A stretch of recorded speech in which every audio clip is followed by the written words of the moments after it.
কলিজার টুকরা ছোট ভাই শহীদ শরীফ ওসমান হাদির জানাজার নামাজে অংশগ্রহণ করার জন্য। সম্মানিত হাজিরিন, আপনারা জানেন শহীদ ওসমান হাদি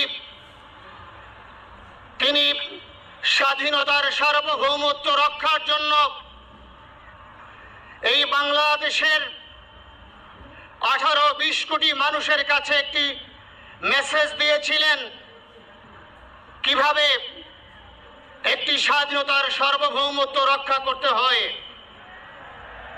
আজকের বড় পরিতাপের বিষয়, আমার বলার মতো কোনো অবস্থা নেই।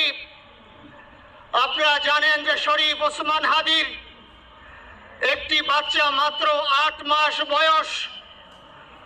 ওর বাচ্চা যখন জন্ম হয়েছে আমাকে বলেছেন, ভাই আমার বাচ্চার জন্য একটি নাম নির্বাচন করেন, যেই নামের মধ্যে বিপ্লবী চেতনা থাকবে।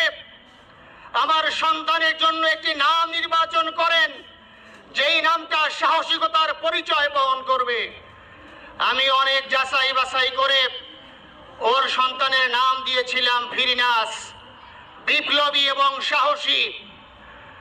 সম্মানিত ভাইয়েরা, আজকের ওর সন্তানের চেহারার দিকে তাকানো যায় না। আজকের আমার মা প্রায় পাগল হয়ে যাচ্ছে, জ্ঞান হারিয়ে ফেলছে। আমার ভাই বোন তোরা পাগল হয়ে যাচ্ছে।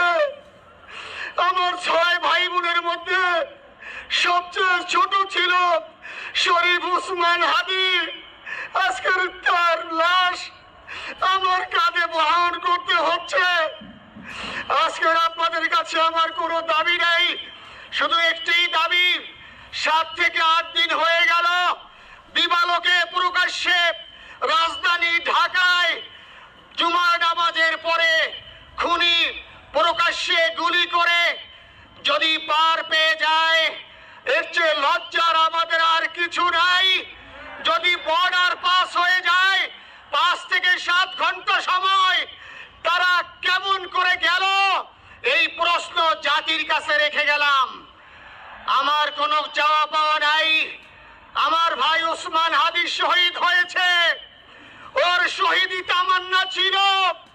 আপনারা ওর বক্তব্য শুনেছেন, আপনারা শহীদ ওসমান হাদির টকশো শুনেছেন। ও সব সময় শহীদি তামান্না করত। হয়তো আল্লাহ তাআলা ওর শহীদি সেই মত নসিব করে দিয়েছেন। কিন্তু আপনাদের কাছে আমি এই ঋণ কোনদিন আমি ছাড়বো না। আমার ভাই শরীফ ওসমান হাদির বিচার যেন প্রকাশ্যে এই বাংলার জমিনে আমরা দেখতে পারি। ভাইরা আমার, 7-8 দিন হলো, এখনো পর্যন্ত আমরা কিছুই করতে পারলাম না। এই দুঃখে কলিজা ছিঁড়ে যাচ্ছে। আমরা ওসমান হাদির জন্য দোয়া করি, আমরা ওর সন্তান ওর স্ত্রীর জন্য দোয়া করি। ওর সন্তান মাত্র 8 মাস বয়স। গতকালকে যখন ওর কাছে নিয়ে আসছে, সবাই বাবাকে দেখাবে ওসমান হাদিকে।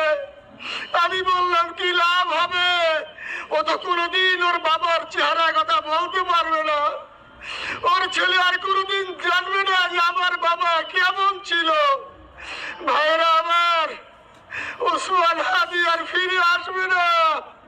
ওসমান, তুমি দেখে যাও, লক্ষ লক্ষ জনতা, তৌহিদি জনতা তোমার জন্য পাগল। ওসমান, তুমি বড় নাই, তুমি আমাদেরকে পাগল বানাই দিয়ে গেছো। আল্লাহর কাছে আমরা সবাই দোয়া করি, আল্লাহ যেন আমার ভাই শহীদ শরীফ ওসমান হাদিকে জান্নাতুল ফিরদাউসের মেহমান হিসেবে কবুল করেন। আল্লাহ তাআলার কাছে দোয়া করছি, আয় আল্লাহ তাআলা, আমরা যারা বেঁচে আছি ঈমানের সাথে স্বাধীনতার সার্বভৌমত্ব রক্ষা করে তৌহিদের দ্বীপ বাংলাদেশকে যেন আমরা রক্ষা করতে পারি, সেই তৌফিক আল্লাহ তাআলা আমাদের নসিব করুন। আপনাদের সবার কাছে দোয়া চাচ্ছি। আমার মেজো ভাই ওমর ফারুক সাথে ছিল, ওর জন্য আপনারা দোয়া করবেন। আমার ছোট বোন মাসুমা অ্যাবনর্মাল হয়ে গেছে, তাকে চিকিৎসা করাচ্ছি, ডাক্তাররা বলছে অনেক বেশি সমস্যা। আমাদের পরিবারের জন্য একটু দোয়া করবেন। আমাদের আর কোনো চাওয়া পাওয়া নাই। শরীফ ওসমান হাদি তুমি বেঁচে থাকো, আমরা ওর জন্য দোয়া করি। আল্লাহ তাআলা শরীফ ওসমান হাদিকে জান্নাতের সর্বোচ্চ মাকাম নসিব করুন, আমিন। আসসালামু আলাইকুম ওয়া রাহমাতুল্লাহি ওয়া বারাকাতুহু। জানাজার নামাজ শুরু হইতেছে। 4 তাকবীরের ফরজে কিফায়া।